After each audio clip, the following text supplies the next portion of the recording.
Hello everyone, welcome to our channel fear not. ஆதியாகமம் 1:28 இந்த அழகான வசனத்தை நம்ம பார்க்குறோம்.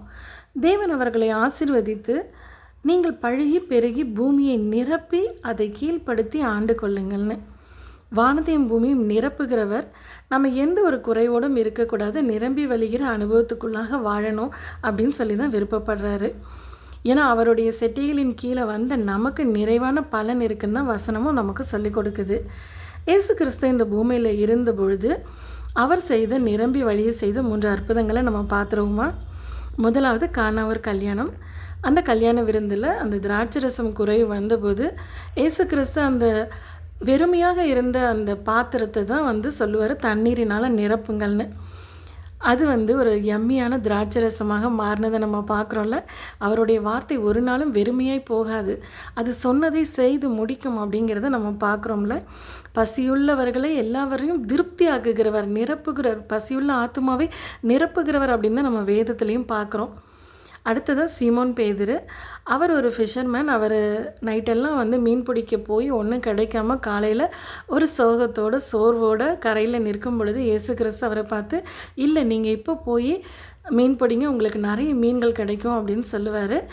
அவருக்கு நம்பிக்கையே இல்லைனாலும் அவருடைய வார்த்தையின்படி, இயேசு கிறிஸ்துவின் வார்த்தையின்படி அவங்க போகும்போது அந்த போட்டெல்லாம் முங்கி போகிற அளவுக்கு, வலையெல்லாம் கிழிஞ்சு போகிற அளவுக்கு மீன்களினால் நிரப்பினார்கள் அப்படின்னு நம்ம வேதத்தில் பார்க்குறோம்.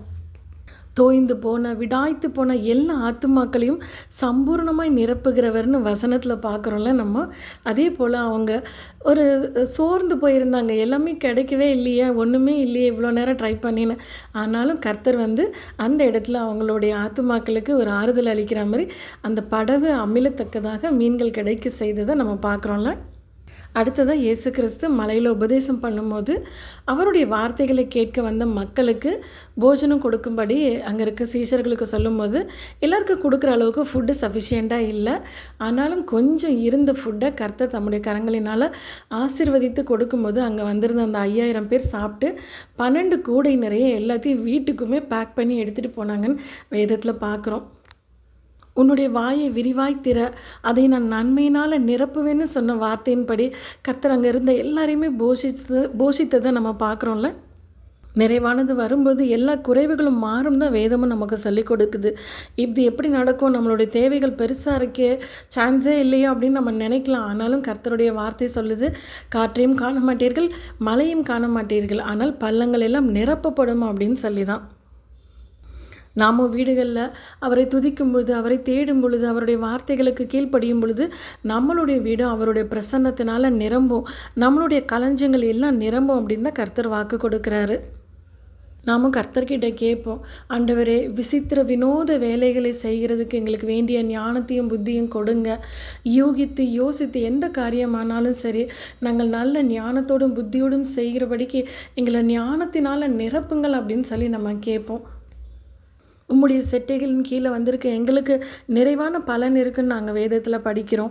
அதே போல் எங்களையும் நிரம்பி வழிகிற பாத்திரமாக எங்களோட குடும்பத்திற்கு, எங்களோட பிஸ்னஸில், எங்களோட வேலையில், எல்லா இடங்களிலும் நீங்கள் எங்களை அப்படி வைங்கன்னு சொல்லி நம்ம கேட்போம். அப்படி நம்ம கர்த்தர்கிட்ட ஒப்பு கொடுக்கும்போது, கேட்கும் பொழுது கர்த்தர் நமக்கு அழகான ஒரு வாக்குத்தத்தமும் கொடுக்குறாரு.